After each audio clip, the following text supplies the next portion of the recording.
এই 10টি আমল যদি আপনি করতে পারেন, খোদার কসম করে বলি, আল্লাহর কসম করে বলি, রব্বে করিম এই 10 দিনের আমলের উসিলায় আপনার জীবনের গুনাহগুলো ক্ষমা করে দিবে। সুবহানাল্লাহ পড়েন। কয় দিনের কথা বলেছে? আরে ভাই 10টা দিন তো অনেক কাজ। আপনার কাছে যদি কি মনে হয় এই 10 দিন আপনার জীবনে আহা বিশাল ক্ষতি হবে, তাইলে করিয়েন না। আর যদি মনে করেন এরকম 1010 দিন আমার জীবন থেকে চলে গেছে, তাহলে 10 দিনে 10টি কাজ। কটা কাজ? 10টি কাজ আপনারা করবেন ইনশাআল্লাহ তাআলা। 1 নম্বর কাজ, যেটা অলরেডি গতকাল কি করে ফেলেছেন, আজকে কিন্তু আর আপনার কি করা যাবে না, সেটা হচ্ছে নখ এবং চুল কাটা। যে অবস্থায় আছেন এই অবস্থায় কি থাকতে হবে। তবে হ্যাঁ, আপনার হাদিস দ্বারা প্রমাণিত বিখ্যাত আইম্মাইগণ তারাও কি বলেছেন, শুধুমাত্র গোপন পশমটা আপনি কাটতে পারবেন। কেটে ফেলা উত্তম ছিল, কিন্তু আপনি চাইলেও গোপন পশমটা যদি 40 দিন পার হয়ে যায় তাহলে কিন্তু মাকরু হয়, এটাই কিন্তু প্রমাণিত। সো আপনি কি করবেন, 1 নম্বর কাজ কি, চুল এবং নখ অলরেডি যারা কেটে ফেলেছেন আলহামদুলিল্লাহ, যারা কাটেননি এখন চুল নখ কাটা যাবে না, গোপন পশমগুলো আপনি কাটতে পারবেন। নাম্বার 2, আজকে থেকে যদি পারা যায় এই 9 দিন টানা রোজা রাখবেন।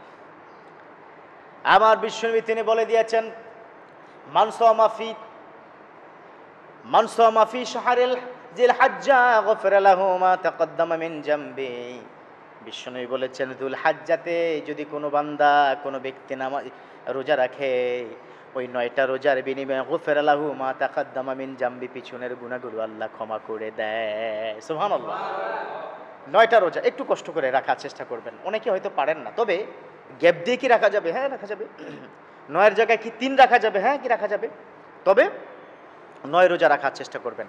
3 নম্বর যে আমলটি আপনি করবেন সেটা হচ্ছে বেশি পরিমাণ আল্লাহর জিকির করবেন।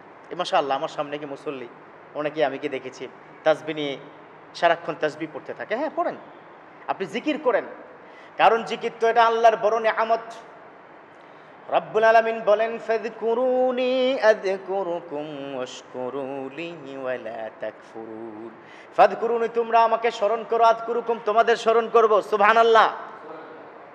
আল্লাহকে বলেছে স্মরণ করার জন্য, আল্লাহ কি করবেন? স্মরণ করবেন। তার মানে জিকির করবেন যতটা সম্ভব। 4 নম্বর কাজ হচ্ছে বেশি করে তালবিয়া পড়া। তালবিয়া কি? তালবিয়া হচ্ছে আল্লাহু আকবার, আল্লাহু আকবার, লা ইলাহা ইল্লাল্লাহু, আল্লাহু আকবার ওয়ালিল্লাহিল হামদ। বেশি করে এটা পড়বেন, তালবিয়া পড়বেন। 5 নম্বর হচ্ছে যথাসম্ভব সাদাকা করবেন, দান সাদাকা। বিশ্বনবী কি বলেছেন? as-সাদাকাতু তারুদ্দুল বালা। দান সাদাকা করলে বালা মুসিবত আল্লাহ মুহূর্তের মধ্যে দূর করে দেয়। সুবহানাল্লাহ। তার মানে দান সাদাকা করবেন। 6 নম্বর কাজ হচ্ছে অবিরত দোয়া করা। কখনকার দোয়া যে আল্লাহ কবুল করে আল্লাহ ছাড়া কেউ জানে না। রব্বুল আলামিন বলেন, উদউনি আস্তাজিব লাকুম, ও দুনিয়ার গোলাম উদউনি, তোমরা আমাকে ডাকো, আস্তাজিব লাকুম, তোমাদের সকলের ডাকে আমি আল্লাহ সাড়া দেব। বেশি করে দোয়া। কখন যে দোয়া কবুল হয় আপনি তো জানেন না। দিনে রাতে সকাল সন্ধ্যা নামাজের পরে যেখানে যে অবস্থায় আপনি দোয়া করতে থাকবেন। 7 নম্বর হচ্ছে বেশি করে নফল ইবাদত করা। কি করা? নফল ইবাদত করা। ফরজের পাশাপাশি চেষ্টা করবেন প্রত্যেক ফরজ নামাজের পর অন্তত 2 রাকাত নফল নামাজ যেন আপনার হয়, এভাবে কি একটু চেষ্টা করবেন ইনশাআল্লাহ।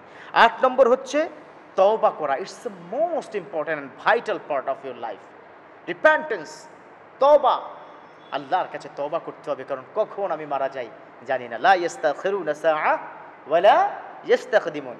এইজন্য তওবা করবেন। আল্লাহ পাক তওবাকারীকে খুব পছন্দ করেন। বিষ্ণু বলেছেন, কুল্লুকুম খাত্তাউন ওয়া খায়রুল খাত্তাইন আত-তাওয়াবুন।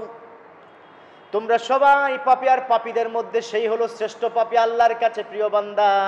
সেই হলো শ্রেষ্ঠ আল্লাহর কাছে প্রিয় বান্দা যে পাপ করে আবার তওবা করে। পাপ করা শেষ, তওবা পরক্ষণে তওবা করে ফেলে, ওই তওবাকারীকে আল্লাহ পছন্দ করেন।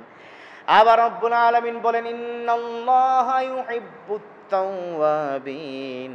নিশ্চয় রব্বুল আলামিন যারা তওবা করে তাদেরকে অনেক বেশি পছন্দ করে, অনেক পছন্দ করেন। কি করবেন? তওবা করবেন। 9 নম্বর হচ্ছে সামর্থ্যবান হলেই হজ করবেন এই 10 দিনের মধ্যে। আলহামদুলিল্লাহ 11ই জুন আমাদের লাস্ট ফ্লাইট, তাই না? হজে যাবে হাজিরা, আল্লাহ যেন তাদের হজ কবুল করে নেয়। সামর্থ্য হজ করতে যাবেন। আর 10 নম্বর হলো অবশ্যই সামর্থ্যবান ব্যক্তি যেন কোরবানি করে, কারণ বিশ্বনবী কঠিনভাবে হুঁশিয়ার করেছেন এই যে কোরবানি 3 দিনের মধ্যে যেন কোরবানি করতেই হয়। যে ব্যক্তি সামর্থ্য, মাল্লাম ইউদাহ ফালা ইয়াকরাবান্না মুসাল্লানা, যে ব্যক্তির হজের সামর্থ্য আছে, যে ব্যক্তি তারপরেও কিন্তু মানে আপনার কোরবানি সামর্থ্য আছে, তারপরেও সে কোরবানি করলো না, ফালা ইয়াকরাবান্না মুসাল্লানা, সেজন্য আমার ওই যে ঈদুল আজহার মুসাল্লা নামাজের জায়গায় ঈদগাহে যেন না আসে। কত কঠিন কথা বলেছে, মনে থাকবে তো? 10টা কথা সংক্ষেপে কি বলে দিচ্ছি। 1 নম্বর চুল এবং নখ কাটা, এটা তো করে ফেলেছেন। 2 নম্বর হচ্ছে 9টাকে রোজা রাখা। 3 হচ্ছে বেশি পরিমাণ জিকির করা। 4 হচ্ছে দোয়া করা। 5 হচ্ছে নফল ইবাদত করা, সদাকা করা। তারপর হচ্ছে আপনার তওবা করা। এবং 9 হচ্ছে হজ উমরা, যদি সামর্থ্যবান হন তাহলে সেটা করা। আর কোরবানি সামর্থ্যবান হলে অবশ্যই অবশ্যই কোরবানি করা। আল্লাহ পাক এই 10টি কাজ এই 10 দিনে আমরা যেন বেশি বেশি করে করতে পারি। আল্লাহ তৌফিক দান করুক, আমিন।